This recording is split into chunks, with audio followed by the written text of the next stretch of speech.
Over Christmas break when I was a sophomore in college, my friends and I went on a ski trip. A ski trip not everyone survived.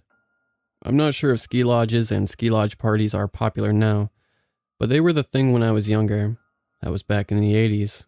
But after 1989, ski lodges were never the same. At least for me, or many others.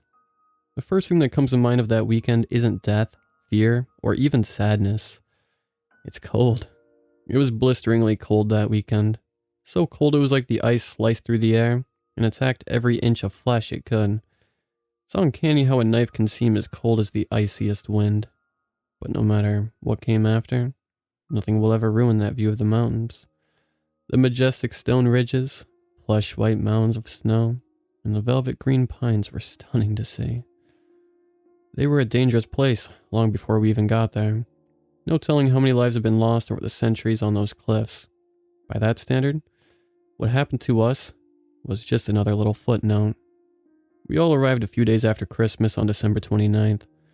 After spending Christmas with our respective families across the country, we had made plans months in advance for this little vacation. I was beyond excited for it. We all were. Our group was spending the days leading up to New Year's Eve at Spruce Ridge in Colorado. Justin's parents had chipped in and arranged our vacation at the cabins as a Christmas and birthday gift, since Justin's birthday was December 27th. It has been in their family for decades. Well, there was technically a ski lodge about 10 minutes away or so. The place was more like an exclusive getaway since the cabins were so far away from each other. Well, I arrived via plane from Cincinnati. My best friend Jill Conroy had arrived earlier from Tampa. Her boyfriend Justin came by way of Minneapolis, and his roommate Peter was coming in from Charleston with his girlfriend Yvonne. But the person I was most eager to see was Charlie Hightower, a guy I had a crush on since I first laid eyes on him in Psych 101. He arrived from Indianapolis about the same time as me, and I had just picked up my baggage and was about to try to get a cab when I laid eyes on the handsome athlete with deep hazel eyes and a superb jawline. "Hey Trisha," he greeted me with a smile. "Hope you had a good Christmas. Can I help you with your luggage?" "Thanks, it was nice. I've always loved Christmas. Hope yours was good too. And I got it all pretty much taken care of, except this one bag." I gestured to the small tote. "Could you grab it for me?" "Sure thing," he said without hesitation. "Shall we share a cab?" "Well, we'd definitely save money that way." I tried hard not to look too pleased. "Then on our way it is." He led the way out of the terminal, and we managed to land a cab to take us to our cabin. On the way out of the airport, we talked about our respective Christmases. "I can't believe the 80s are coming to an end." He broke the silence eventually. "I know what you mean," I agreed. "Not just a new year, a new decade. The one we are about to vacate has been amazing." It was a surreal thought. My friends and I had all grown up and come of age in the 1980s. I had some fleeting memories of the 70s, but the 80s were the only decade we really knew. The 80s wasn't just a decade, it was an attitude. Like an item of clothing that seems to become a part of you. Pac-Man, MTV, Ghostbusters, Miami Vice, and Star Wars were all milestones to us. Some people loved to poke fun at the fashion back then, but I wouldn't change it for anything. Especially considering some of the trends that have come and gone since. "It really has been." I smiled at him. A grin he returned. By now, we had arrived at the cabin. Despite the intense snow, everything looked immaculately shoveled and salted, but calling the building a cabin seemed wrong. It was more like a chalet or something way larger. It was also gorgeous. Large wooden beams, cobblestone structure, and tall, narrow windows on the second floor looking out over the dense trees sagging with snow. It was like something out of a postcard. Charlie gave the guy driving us a generous tip, and we hauled ourselves out of the cab and into the house. Once inside, I felt immediately at home. The wooden entryway led to a massive great room with a stone fireplace that looked big enough for me to stand up in. A large pine mantelpiece displaying a set of deer antlers was set in the fireplace at my eye level. There was already a massive fire crackling in the grate.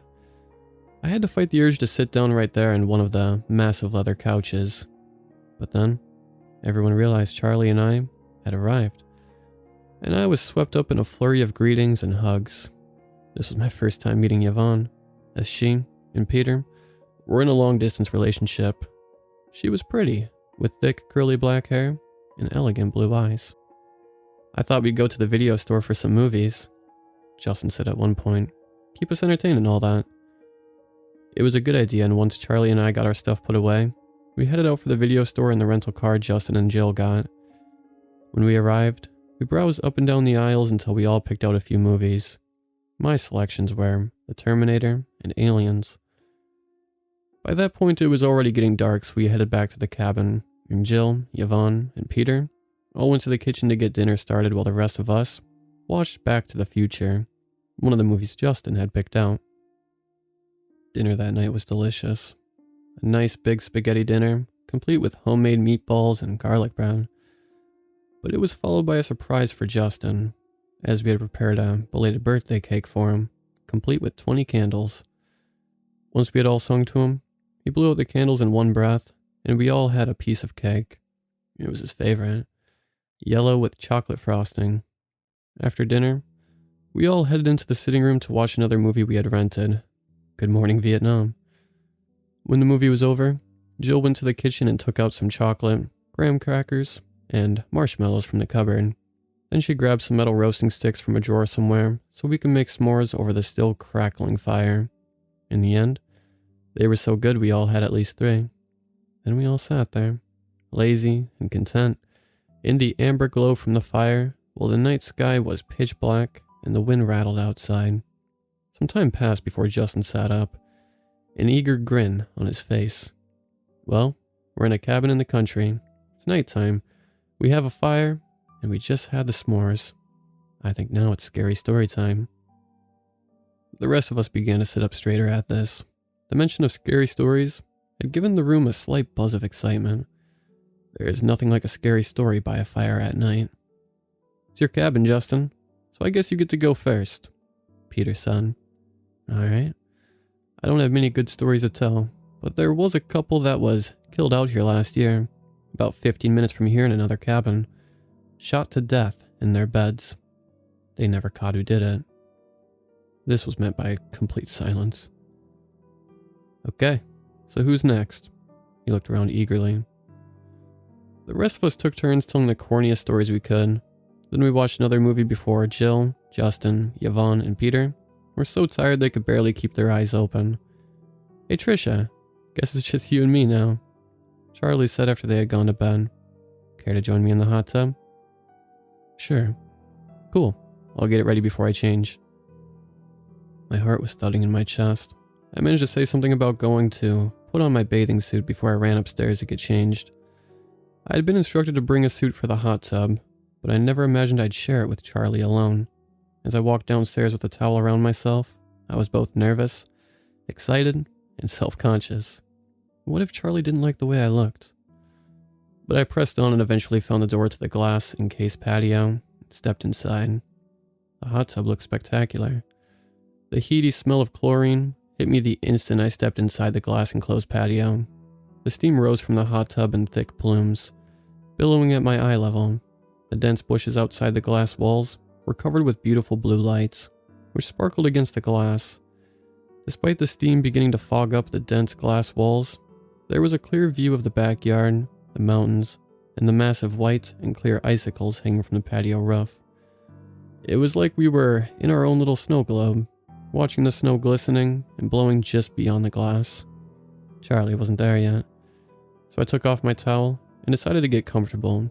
Sliding down into the hot tub felt amazing. A hot shower is nice, but sinking into a pool of warm water is beyond comparison. A few moments after that, Charlie walked in and gave me another $1 million smile. Tell me you look comfortable and in need of company. Then he dropped the towel he had on. My jaw almost fell to the bottom of the hot tub. I knew Charlie was a swimmer, but I had never seen him in a swimsuit up close before. He looked amazing, and I did everything I could to not stare. I was grateful that I could blame the water for already being bright red in the face. But even for someone who swam regularly, I thought I could feel a flicker of nerves on his part. Thank God it wasn't just me. But that was nothing compared to what happened next. He didn't sit on the opposite end of the tub. No, Charlie slid over and sat right next to me. Now the heat in the room was feverish, like a sauna. "Is this okay?" he asked with a shy smile. "Yeah," I managed to say. Neither of us said anything for a long time, but at some point, I felt myself move closer to Charlie, and he did the same right before our lips touched. Felt amazing. Slow and warm. Affectionate. Everything a kiss with someone you're attracted to could be. I'm not sure how long it lasted, but it felt like an eternity. Then Charlie pulled away. I'd hate to stop, but if we stay any longer, we'll be dehydrated. I knew he had a point, so I let him get out before I followed. Feeling blissfully tired, I eased myself out of the hot tub and grabbed a towel to wrap around myself. As I glanced around the room, I noticed something. On one of the thick panes of glass, there was some sort of imprint. At first, I thought it was just condensation from the heat and water against the cold outside, but then I took a closer look. Standing with my nose close against the glass, I thought it looked uncannily like a handprint, but a handprint of someone wearing gloves or something, as the digits were all wider and thicker than a normal hand. But thinking it was nothing, I toweled off and caught up with Charlie in the hallway. His hair was adorably wet from the hot tub. We made sure to be quiet because everyone was already asleep. "Let's do that again sometime," he whispered. "If you want to, of course." "Sounds good to me. But now we need to shower and get to bed." "I suppose we could always save water and do it together." He winked at me. "I wouldn't mind that, but the big shower is in the master bedroom, and that's currently occupied. All we have is little showers which are barely big enough for one." "You're right. But rain check?" "Consider it checked." He gave me a quick kiss before he was in his room and out of sight.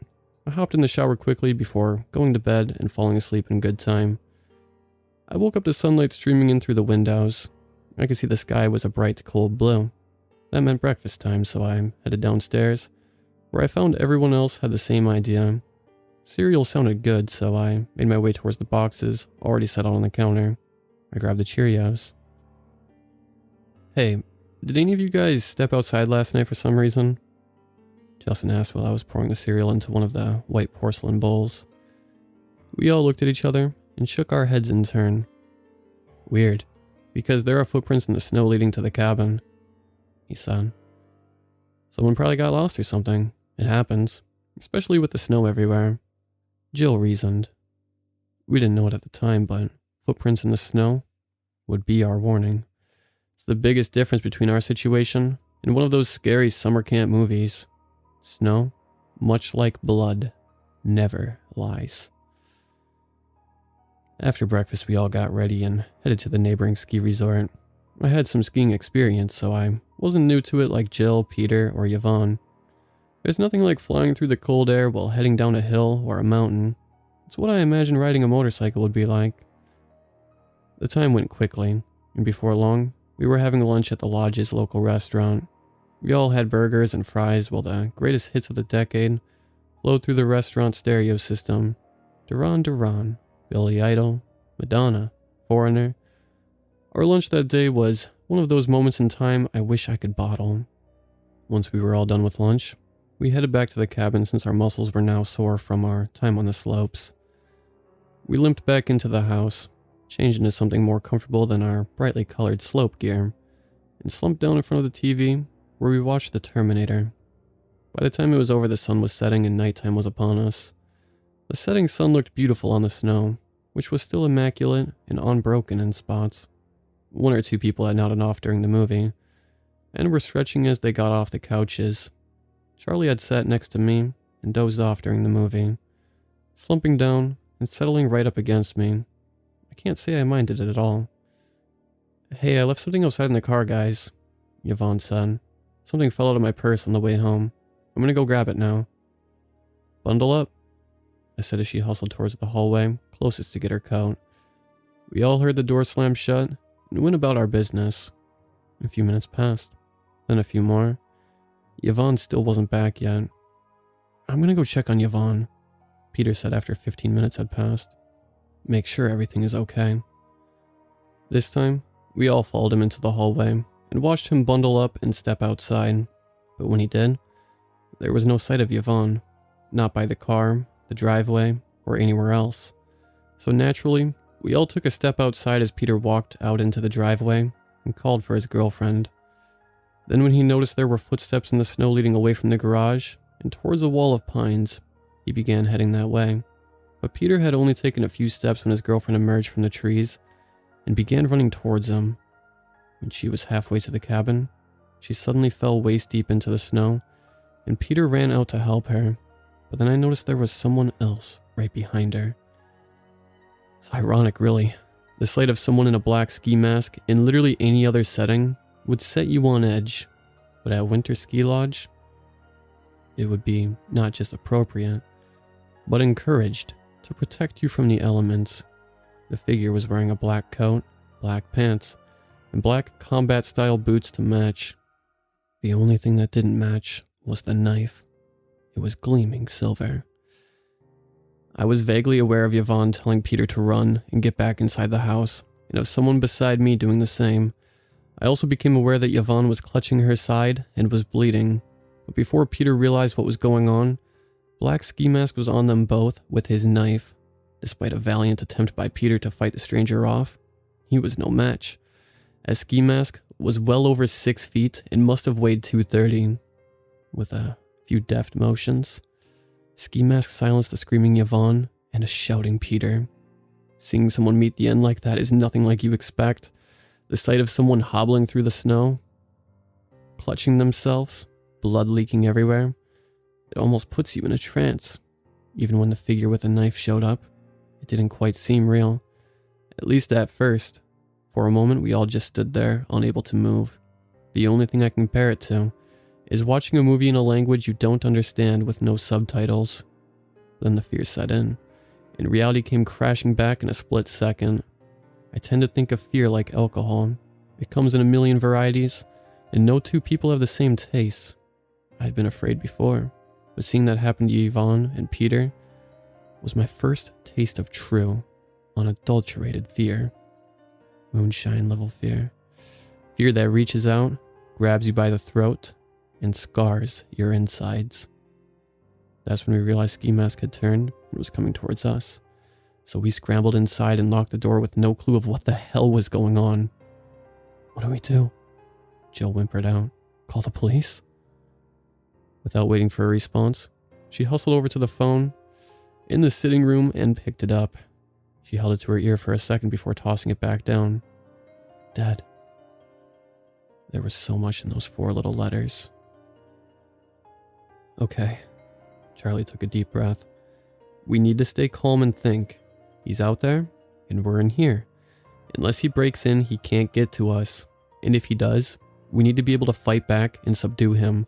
There are no windows big enough on the first floor, and the first door has a deadbolt, so the only way in is through the glass walls of the patio. So let's barricade that door. We should be okay. Without saying a word, we ran to do just that. We shoved a bookcase, some chairs, and a table in front of the door of the patio. It was completely silent both in the cabin and outside. The adrenaline of everything began to register.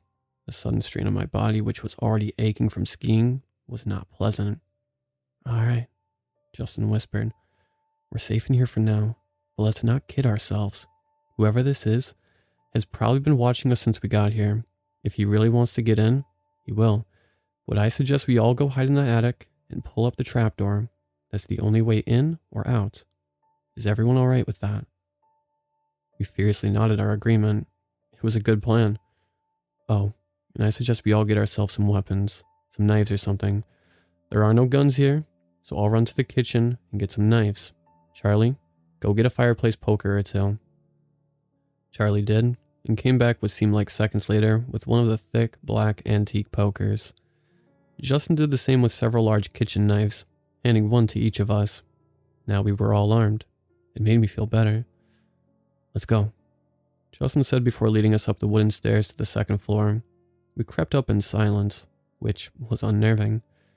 Each step made me nervous, as if Ski Mask was going to be right around every corner or was hiding in every shadow.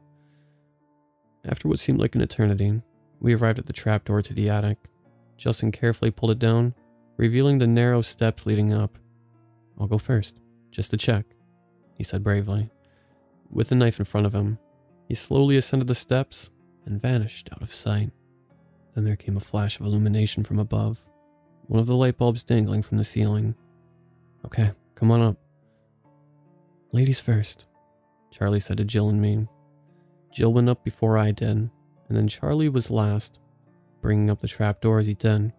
Once it was firmly in place, he and Justin managed to barricade it with some of the countless things stashed in the attic.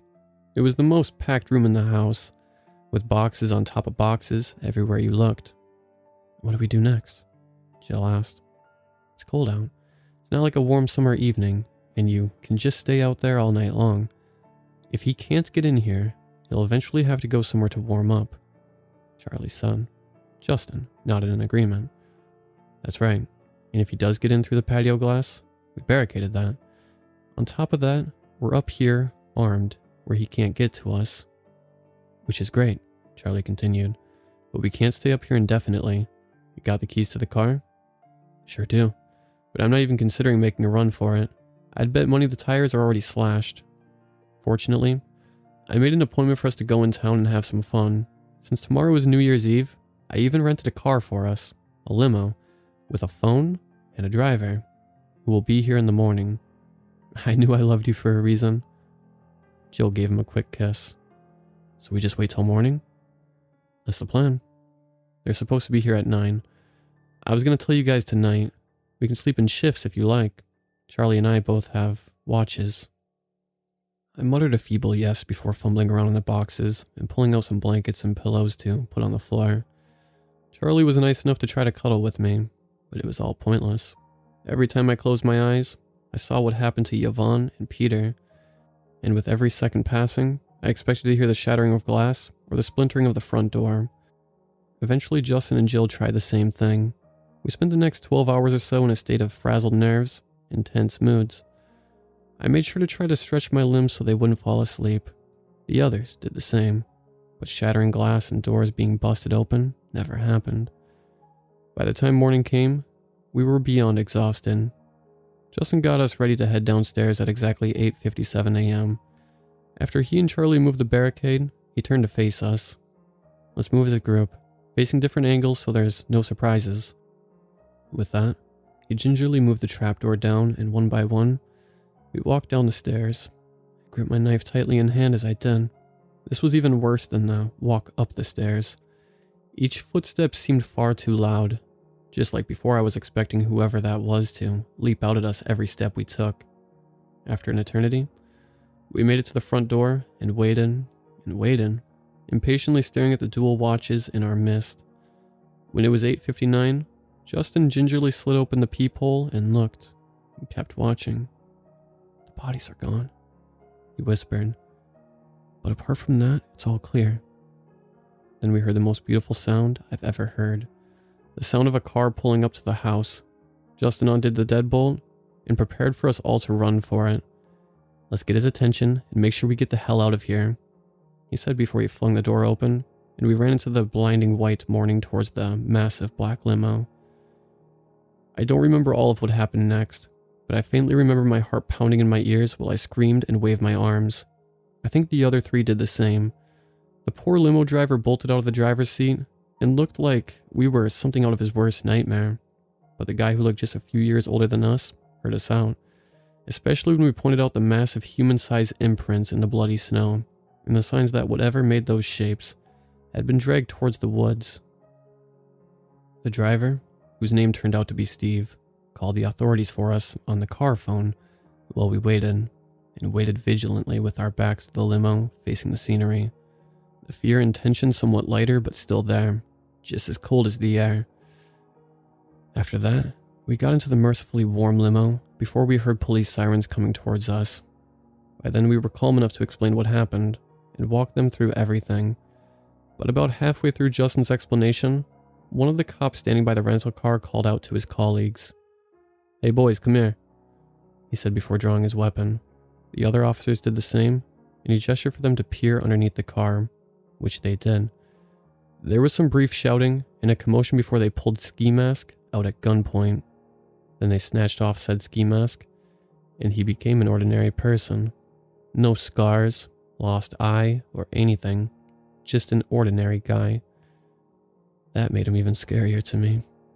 They carted him off in a squad car before finding the bodies of Yvonne and Peter, which were hidden away in the trees. By that point, we were calling him the Abominable Snowman. The next few hours passed in a haze of questions. Cops asking us questions about what happened, doctors and nurses making sure everything was in order. Eventually we were free to go, and we headed over to the hotel rooms Justin's parents had arranged for us when we called them and explained what happened. It was a cozy place downtown. It was late afternoon by the time we checked in and limped up to our rooms. Despite the warmth of the hotel, I could still feel the cold from the last 12 hours in my bones. We couldn't ask for better arrangements. 2 massive bedrooms with en-suite bathrooms connected by a massive sitting room, which contained another bathroom. We had just settled in and changed into our pajamas when there was a knock at the door. It was chauffeur Steve, who was holding an expensive-looking bottle. "I'm truly sorry about your friends, but me and the cops chipped in and got this for you. You've all earned it." Without a word, we all buried Steve in a group hug before cracking it open with him. It was champagne. By now we were all too wired to sleep, so we relaxed until it was time to ring in the new year. With glasses from our minibar holding expensive booze, we toasted. "To Yvonne and Peter," we toasted somberly. We all sipped. "And to survival," Charlie added. We all sipped again. Somewhere in there, we had some food and watched a few movies we had retrieved from the cabin. Steve was more than happy to join us. Then we tuned into Dick Clark to watch the end of 1989. It was a far easier wait than our time in the attic. 3, 2, 1. Happy New Year, everyone yelled at the top of their lungs. Then Charlie and I kissed. From the corner of my eye, I saw Jill and Justin do the same. "Happy New Year, babe," Charlie whispered. "Happy New Decade, babe," I said affectionately. That night was probably my favorite New Year's Eve. Mere hours before it seemed like we might not make it to the next year, but we did. While everyone on TV sang Auld Lang Syne, Steve bid us good night, and we went to our respective rooms. Right before I went to sleep, Charlie wrapped his arms around me. "Do you have a New Year's resolution?" he whispered in my ear. "Get out of here and go somewhere warm."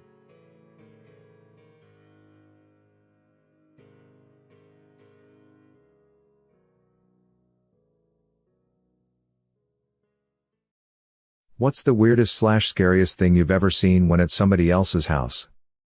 Well, I was about 10 years old and after school I went back to a friend's apartment to play some games and do some sort of school project or homework. It was a while ago and I don't remember exactly.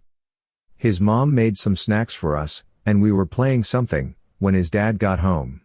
He started shouting really bad words towards the mother and started to beat the crap out of her for forgetting to put his lunch into his work bag.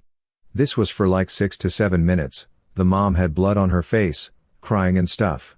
Then he stopped, came to us with a smile on his face, kissed his son and simply went to take a shower and do stuff around the house.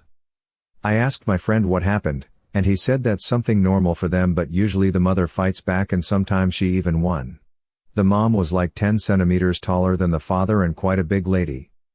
Told my parents about it and I was not allowed to go back there, and if I wanted to hang out with my friend, we would do it at my place. The sad thing is the next day my friend asked me why was I scared, because that's how every family solves its problems, and he was shocked when I told him my mom would get mad at my dad even when he used a bad word around me and my brother, and I never saw my parents fight or even lay a finger on each other. He did not believe me and called me a liar. We remained friends for a few more years, until he started hanging with some super shady people. Now he is in jail for armed robbery, I think, or something like that. The weirdest was when I was visiting an old high school friend a few years ago. She had married this big a-hole and had 2 kids back to back. When you walked into their trailer it looked like they had this enormous flat screen TV that almost took up the whole living room wall. But when you walked down the hallway past the little girl's room, the back of the TV was sticking out into the girl's bedroom. It was one of those old obsolete TVs, They had cut a hole in the wall to make it look like a flat screen. There was only enough room for both of their baby beds on either side of the back of the TV. I'll never forget that. Who does that? My wife and I were touring a home we were considering buying.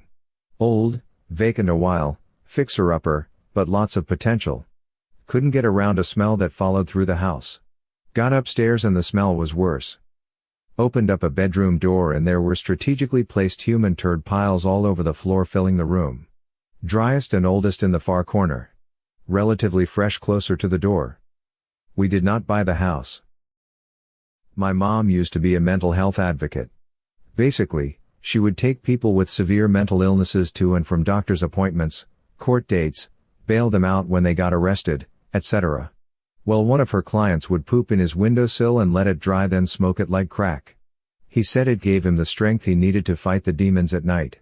He was the same one who would climb on top of his 3-story apartment building during thunderstorms, to stop the moon and sun from fighting. Because the angels told him that was his job. He was never a danger to anyone else and was actually very nice. Just severely schizophrenic. I'll go with weirdest. Now my experiences in life might be slightly different than your average person. I worked for a plumbing company in Baldwin Park, California for a while, and during that time probably visited 250 homes roughly. So I've definitely been in more houses than not.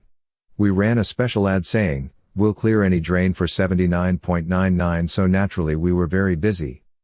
Okay, bear with me here, there will be a TLDR at the bottom. So, we're in the van and the tablet dings, that means we have a new service request. We get the address. It's down by the beach in Laguna Niguel. At this point I'm already rolling my eyes in the passenger seat because that's on the far end of our operating zone. It's only a drain call, so no commission really, and rich people are notoriously hard to work for in my industry. We pull into the gated community and drive up to the house. This house is nice. I feel like calling it a house is a disservice. This is a mansion. I mean, white Doric columns on each side of the door, lawn manicured perfectly. They even had a effing fountain. Okay. We knock on the front door and for about 4 minutes no one answered. Doesn't seem like a long time, but to be knocking on a door that's right where people shrug and say, "Guess no one's home." Well, as we were about to walk back, a very short, very old man unlatches the door and greets us. At this point everything seems okay. He's very old. Maybe 80 to 85, but still walking unassisted. He's wearing country club kinda stuff. White polo, white shorts and loafers and nice jewelry. But with snow white hair and liver spots and a general oldness to him. Anyway, so we head on in. There's marble floors, big fake plants, a small bronze bust of someone I don't recognize, all kinds of nice things in the foyer. But it seems like a white room that's never actually lived in and only used for company, which I'm guessing they never had. Again, everything seems normal here. Once we walk further into the home, I start noticing the smell. Anyone reading this that's worked in a restaurant, the smell was similar to the drains in the dish pit area. Food and moisture and wet floor smell that's been sitting for a while. We got to the kitchen where the drain problem was. Dude! The drain and the sink had backed up in their home. Because of that they had stopped doing dishes for a while, which was what the man said. No, these people stopped doing dishes 90 days ago at least. The 2 sink basins were stacked with dirty plates. The counters on either side were stacked with dirty plates. Their cabinets were empty because they had used all available dishes, and after those were all gone then they used Tupperware containers. Once those were all gone, they bought paper plates and were stuffing those into a garbage bag by the door. There were ants everywhere. Again, I can't emphasize this enough. There were so many fingants everywhere I thought the counters were a different color than they were. Truly a staggering number of ants. Swarming this huge stack of rotten food and plates and trash. The counters looked alive. Like a fuzzy countertop that moved. I mean, to think these people were living in this house is beyond me. They had ants all over the floor, crawling in the windows above the sink and even in the carpet in the living room. Me and my boss look at each other in disbelief. We spoke to them and respectfully declined and had them follow up with the owner of the company. Basically, the guy was very wealthy early on in life. Bought the house and married. His wife was about 10 to 15 years his junior, but she was completely senile. The entire time we were in the kitchen she was by the glass doors and sat at the breakfast table staring into space.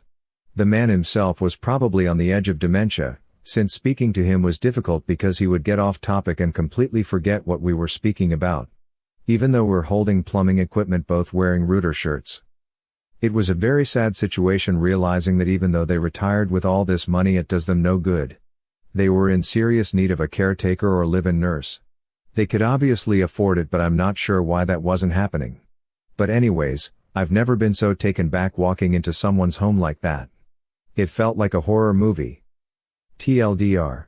Went to rich people's mansion for plumbing job. Mansion was infested and swarming with bugs. They photoshopped themselves into pictures of them on vacation like boats and stuff and put them in picture frames. The biggest one was them photoshopped into a photo with Obama that they ironed onto the wall. It was probably 5 by 5 feet. I was about 10 and staying with a friend. We were completely asleep when her mom and dad came in and woke us up and calmly said we were all going outside now.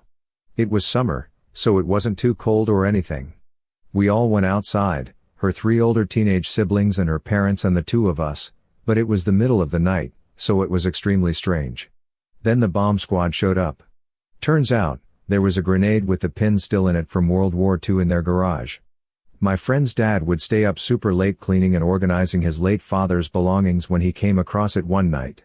My parents ended up coming to pick me up a short time later and the bomb squad took the grenade, I believe.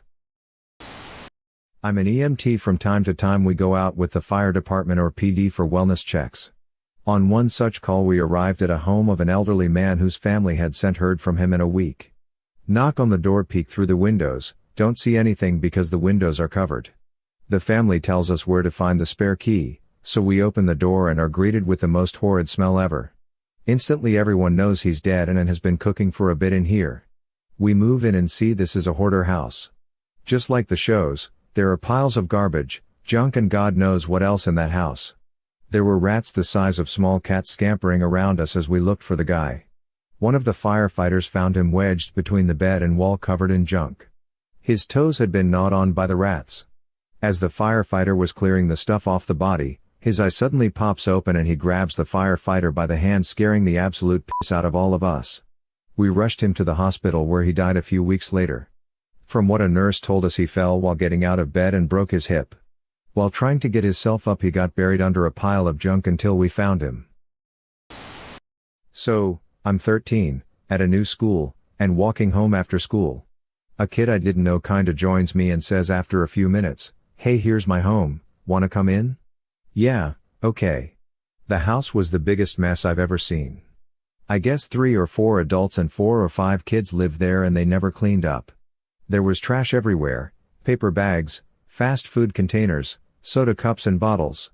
My new friend asked if I wanted a glass of water and we went into the kitchen. His older sister was there and sweeping a pile of trash out the open back door into the backyard, which had trash and junk everywhere, junk washing machines, car parts, refrigerators. The kitchen counters were stacked 2 feet deep in dirty dishes and pots and pans. The kid grabbed a dirty glass and filled it with water. I drank it and didn't die. In a corner of the kitchen was a 50-pound bag of dry dog food, open. "Oh nice, you have a dog, huh?" New friend grins and says, "Oh no, we don't have a dog." I thought about that for a minute and told him I'd better go home now, see you later. After that I took a different way home after school. Well, this will probably be burled. But one time a girl I knew said she had a skeleton in her closet.